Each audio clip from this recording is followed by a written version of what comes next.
DJI Mini 3 Pro has been out for quite some time, but when it was released, there was probably some confusion as to why the Pro name existed at the end of a device that was supposed to be an update for the Mini 2. That is to say, the question was, where was the standard version? Well, on December 12, 2022, we finally got an answer to that very question with the release of the DJI Mini 3.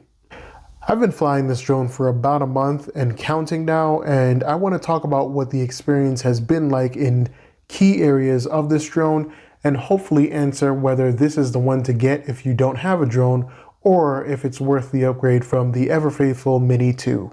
Let's go ahead and start with the most important factor of all, the price. There are actually quite a few of them here, but the lowest comes in at $469 for just the drone only.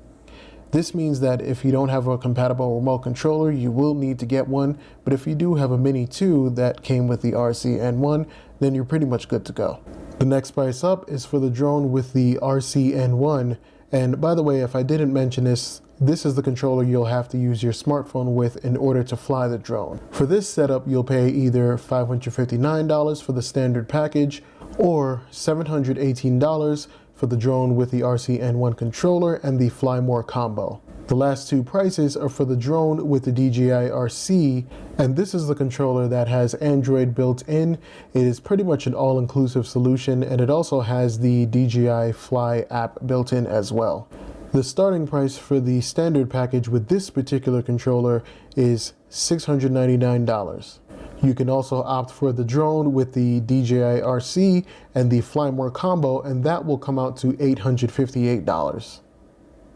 The Mini 3 shares about 98% of its look with its counterpart, the Mini 3 Pro. DJI has made a few changes here, however. You can see here that the two front arms now actually have these little stocks that allow it to land on the ground or whatever surface much easier than the Mini 3 Pro. The Mini 3 Pro does have these little rubber feet here, however, those are just okay for getting the job done, and I do find that these are a little bit better, especially when landing on surfaces. You'll also notice that on the Mini 3 Pro, we do have two obstacle avoidance sensors here, while on the Mini 3, those have been switched out with vents, which should definitely help with cooling.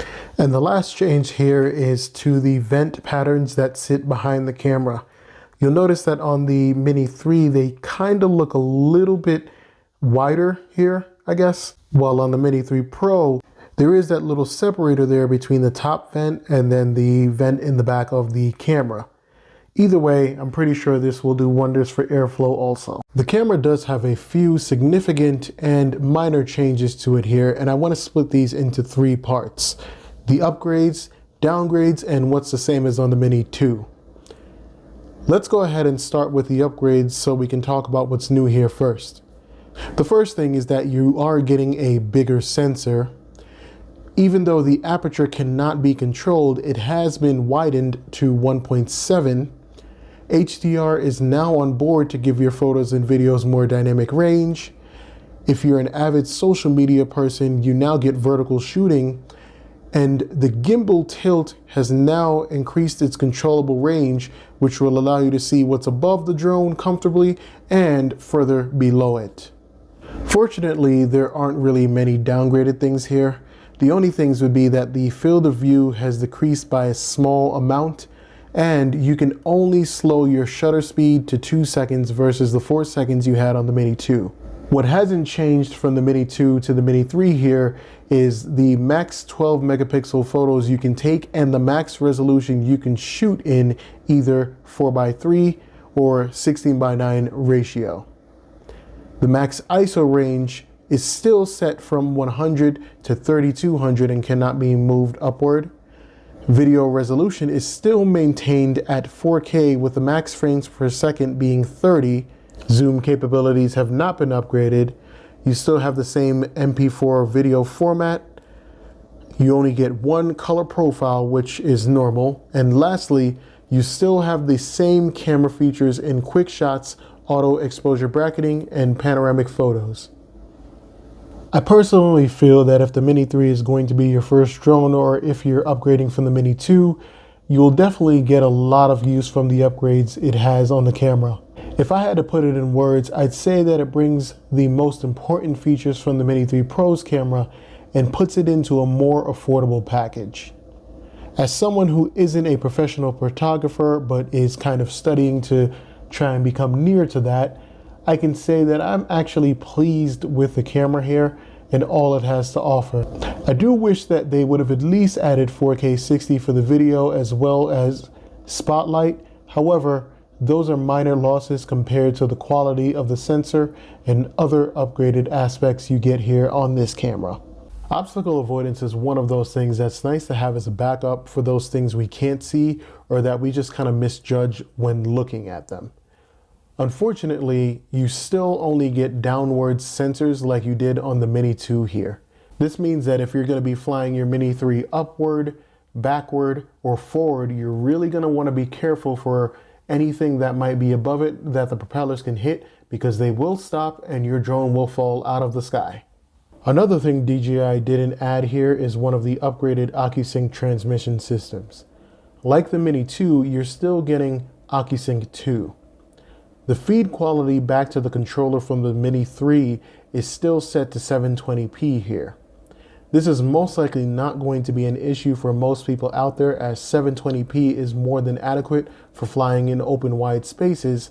However, when you are flying in places like a forest where there are intricate branches and thin branches at that is when having a better feed quality like what you get on the Mini 3 Pro might come in handy. I know that it definitely has for me, and it has saved my drone from crashing in certain instances. Both the Mini 2 and Mini 3 have the same exact GPS modules installed, which means if you were satisfied with the speed at which the Mini 2 acquired GPS signals, you can expect that same exact speed here. In my experience, it took about 10 to 20 seconds for the Mini 3 to capture a GPS signal, and that was basically when I had a lot of open space around me. When there are obstructions, it does take a little bit longer, but that is to be expected because that is a quality of GPS anyway. One thing that the Mini 2, Mini 3, and even the Mini 3 Pro share in common is their level 5 wind resistance. Now, where I live, like I said before, is of a higher altitude, and I do fly my drones in mountains more than I expected to. So I guess I can't really not expect wind to be as much of a factor, but I can definitely say that the Mini 3 handles pretty darn well in most of the windy situations I've been in. Battery life is kind of one of those things that's extremely hard to have a solid answer for. It's going to depend on a lot of different factors. For instance, I live in a place where the altitude is higher and the air is colder than where I previously lived, so battery life for me has pretty much been okay with the standard battery. To kind of go ahead and try to give a rough estimate of battery life, I did this rough test on a particular day where I just took the drone up and caught some photos and videos of scenes that caught my eye. If we take a look here at my flight records, you'll see that I did 5 flights in total, and adding everything up comes to about 24 minutes. By the end of the day, I had about 24% left on the standard battery. Now, like I said, this is a rough test, and you also have to factor in the fact that I mentioned that I live in a higher climate, which means the air could be thicker, and also the fact that it's pretty cold right now. Overall, you should expect at least 24 minutes of flight if you live in a climate similar to me, or maybe even more if you don't. Now, in my humble opinion, I do think that one accessory you should always purchase with a drone is an extra battery.